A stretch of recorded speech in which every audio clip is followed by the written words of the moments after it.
কালকে মনে মনে তওবা করে ফেলা যে আল্লাহ মাফ করে দাও, আর ভুল করবো না। আর তওবা মানে আস্তাগফিরুল্লাহ আল্লাযী লা ইলাহা ইল্লা হুয়াল হাইয়ুল কাইয়্যুম ওয়া আতুবু ইলাইহি। এত লম্বা দোয়া পড়তে হবে, ব্যাপারটা এরকম না।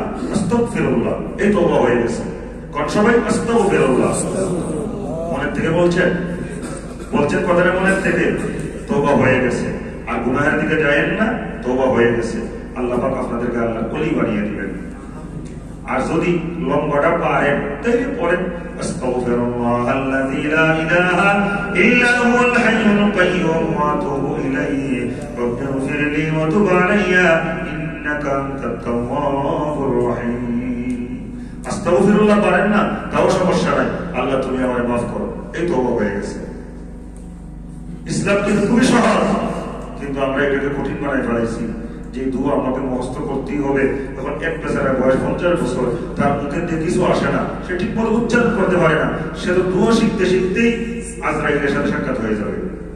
আপনি যা পারেন তাই বলেন, কোনো সমস্যা নেই, তবে শিখার চেষ্টা করেন, চেষ্টায় থাকতে হবে।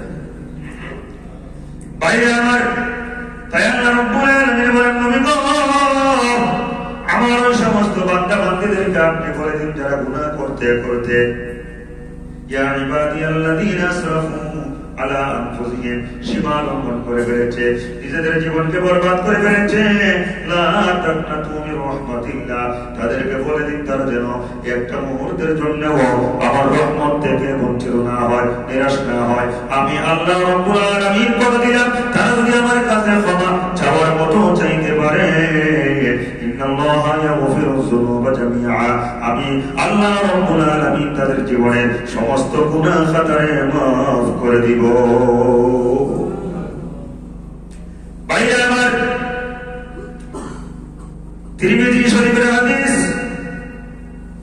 আল্লাহ নবী বিশ্বনবী রাহমাতুল লিল আলামিন বলেন, ইন্নাল্লাহা ইয়াওমা খালাকাস সামাওয়াতি ওয়াল আরদ মিআতা রাহমা, যেদিন আল্লাহ রাব্বুল আলামিন আসমান জমিন সহ গোটা বিশ্বকে সৃষ্টি করেছেন, ওই দিন আল্লাহ রাব্বুল আলামিন একটা না দুইটা না 100 রহমত সৃষ্টি করেছেন। কয়টা রহমত? আরেকটু জোরে বলেন, কয়টা?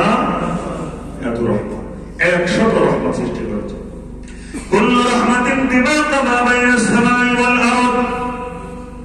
আল্লাহ নবী বিশ্বনবী রাহমাতুল লিল আলামিন বলেন, দুনিয়ার মানুষেরা রে, আমি আল্লাহ রাব্বুল আলামিনের রহমত কত বড় তোমরা কি কেউ বলতে পারো?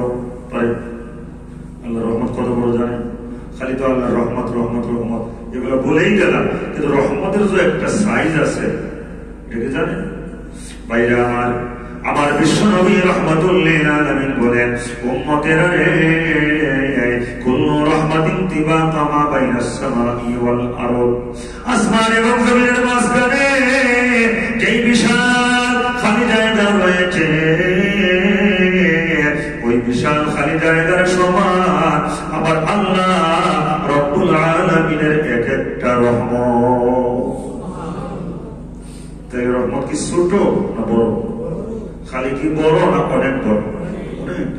আসমান জমিনের মাঝখানে যে বিশাল খালি জায়গা, এখন আসমান জমিনের মাঝখানে যে বিশাল খালি জায়গা, এই খালি জায়গার পরিমাণ কতটুকু জানেন না?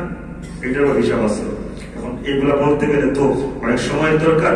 এই যে মেরাজের হাদিস মুসলিম শরীফের মধ্যে আসছে, এই হাদিসটা পড়লে জানা যায় রাসূল যখন মেরাজের মধ্যে গিয়েছিলেন, এই তো রজব মাস, আজকে মনে হয় 30 তারিখ, শেষের দিকে এই মাসে রাসূলকে মেরাজের মধ্যে নিয়েছিলেন উর্দু ভ্রমণ।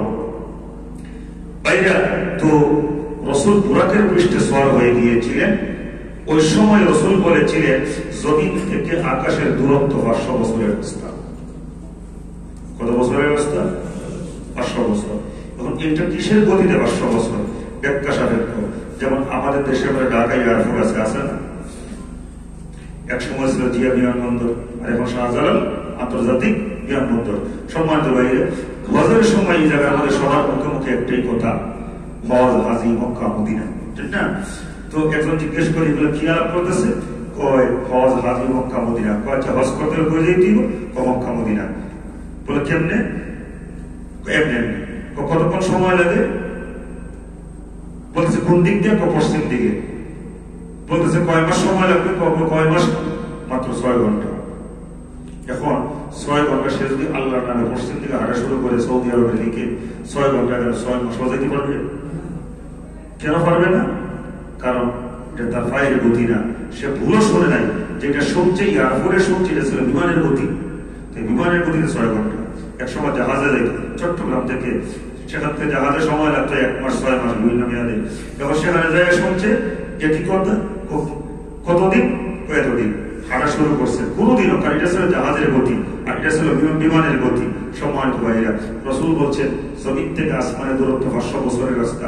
এখন প্রশ্ন হচ্ছে রাসূল কি জমিন থেকে আসমানে কোনদিন হাঁটতে গেছেন? কেমনি? বুরাকে। তো এটার গতি রাসূল মানুষের পায়ের গতিতে বলছেন নাকি বুরাকের গতিতে বলছেন আল্লাহ ভালো জানে। তবে বাস্তবতার দিকে খেয়াল করলে এটা বুরাকের গতি, কারণ রাসূল তো পায়ে হেঁটে যান নাই। সম্মানিত ভাইরা, আর বুরাকের গতিটা কেমন? হাদিসের মধ্যে আসছে বুরাক দৃষ্টি সীমার শেষ প্রান্তে এক একটা কদম ফেলে। আমাদের দৃষ্টির পাওয়ার কতটুকু? উপর দিকে চাইলে যদিও আমরা মেঘমালা দেখি, কিন্তু এটারে আমরা আসমান করে চালাই দিই আর কি, যে আসমান দেখতেছি। সম্মানিত ভাইরা, দার্জিলিং গেলাম, দার্জিলিং মলের মধ্যে যখন উঠলাম, উঠার পরে আমার কাছে মনে হইতেছে আমি আসমানের উপরে, আসমান আমার সাথে নিচে। তখন বললাম কি, তো বলে মেঘমালা। তো আমরা এইটারই আসমান করে চালাই দিই। দার্জিলিং যায় বুঝলাম যে আমরা আসমানের উপরে উঠছি। তাইলে আমরা আমাদের দৃষ্টি দিয়ে উপরের দিকে তাকায় মনে হয় আসমান দেখে, বুড়া কি দেখে? এটার দৃষ্টির পাওয়ার তো আমাদের সাথে আরো বেশি, ঠিক না? এখন রাসূল যে বলছে 500 বছরের রাস্তা, এটা যদি বুরাকের গতিতে হয় তাহলে মানুষের গতিতে কত হাজার হাজার কোটি কোটি বছরের রাস্তা হইতে পারে। এবার একটু চিন্তা করে দেখতে। আল্লাহর রহমতটা কত বড়! আসমান জমিনের মাঝখানে 500 বছরের রাস্তা, এইটাই দইরা নিলাম। এতটুকু পরিমাণ এক একটা রহমত। আরেকটা ধরে বলে সুবহানাল্লাহ। বাইরে আমার বন্ধুরা আমার, ফাজাআলা মিনহা ফিল রাহমা, এত বড় বড় 100 রহমত বানায়া আল্লাহ রাব্বুল আলামিন একমাত্র একটা রহমত পৃথিবীর মধ্যে ছেড়ে দিয়েছেন। কয়টা? একটা। 99 গেল কই? আল্লাহর কাছে। যেটা বলে কার কাছে? ফাজাআলা মিনহা ফিল আরদি রাহমা, মাত্র একটা রহমত পৃথিবীর মধ্যে ছেড়ে দিয়েছেন। একটা রহমতের পাওয়ারে প্রভাবে ফাবিহা তাতিফুল ওয়ালিদাতু আলা ওয়ালাদিহা ওয়াল ওয়াহশু ওয়াত-তায়রু বা'দুহা আলা বা'দ। একটা রহমতের প্রভাবে ছেলেমেয়েরা তার বাপ মায়ের ভালোবাসে, মাতা পিতারা তার ছেলেমেয়ের ভালোবাসে, স্বামী স্ত্রীকে, স্ত্রী স্বামীকে, ভাই বোনকে, বোন ভাইকে, বন্ধু বন্ধুকে, আত্মীয়কে, এক একজনকে ভালোবাসে। শুধু মানুষের ভালোবাসা নয়, হাঁস মুরগি গরু ছাগল যা কিছু আছে সবাইকে ভালোবাসে। আল্লাহ রাব্বুল আলামিন প্রদত্ত মাত্র একটা রহমতের প্রভাবে। তাই বলেন ভালোবাসা কি পৃথিবীর মধ্যে কম আছে? একটা রহমতের প্রভাবে যদি এত ভালোবাসা হয়, তাইলে 99টা রহমত যে আল্লাহর কাছে আছে, ওই আল্লাহর ভালোবাসাটা কেমন? কথা বলেন। ওই যে আমরা কই না যে আল্লাহ আমাদের যতটুকু ভালোবাসে, তুমি তো আমাদের 99 গুণ বেশি ভালোবাসো, কই না? এই যে 99 গুণের প্রমাণ। ভাইরা আমার, একটা রহমত পৃথিবীর মধ্যে পাঠিয়েছেন, একটা রহমতের প্রভাবে এত কিছু। বাকি 99টা রহমত আল্লাহ রাব্বুল আলামিন তার কুদরতি হাতের মধ্যে জমা রেখে দিয়েছেন। আল্লাহর হাবিব বলেন, فإذا كان يوم القيامة أقبل بهذه الرحمة, যেদিন দুনিয়া কিয়ামত হয়ে যাবে, হাসরের কঠিন ময়দান কায়েম হয়ে যাবে, 50,000 বছরের সমান হবে একটা দিন। মানুষের মাথার উপরে সূর্য উদয় হয়ে যাবে। সূর্যের প্রচন্ড গরমের কারণে, প্রখরতার কারণে মগজগুলো গাল বেয়ে পড়ে যাবে। লক্ষ লক্ষ কোটি কোটি মানুষেরা পানি দাও বলে চিল্লাইতে আরম্ভ করবে। ওই কিয়ামতের দিন, মুসিবতের সময়ে আল্লাহ রাব্বুল আলামিন বলবেন, আমার গুনাহগার বান্দা বান্দীরা তোমরা কোথায় রে? টেনশন করো না, চিন্তিত হও না, চিন্তার কোনো কারণ নাই। আমি আল্লাহ তো তোমাদের জন্য আছি।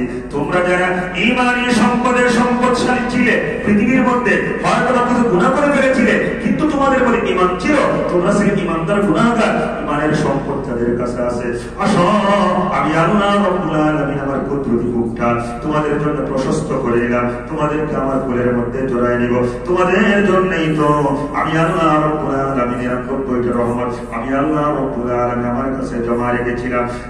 90টা রহমতের দিকে তাকাইয়া আমার ঈমানদার গুনাহগার বান্দা বান্দীদেরকে আজকে হাসরের ময়দানে আমি আল্লাহ রাব্বুল আলামিন মাফ করে দিব। কথা শোনার কোন কারণ আছে? চিন্তার কোন কারণ আছে? তাইলে কি এখন বলবেন আল্লাহ তো মাফ করবো, এদিন আমার বইটা আমাদের আল্লাহর কাছে আছে আর নামাজ রোজার দরকার নাই? ব্যাপারটা কি এরকম? ওই যে আমি কিন্তু একটু আগেই বলছি, ইচ্ছাকৃত ভাবে ভালো কাজ করবেন না, এটা কোনো ভুল না, এটা হচ্ছে ফাইজলামি। ভুল কোনটা? যেটা না জেনে করা হয়, মনে আছে তো সংজ্ঞাটা?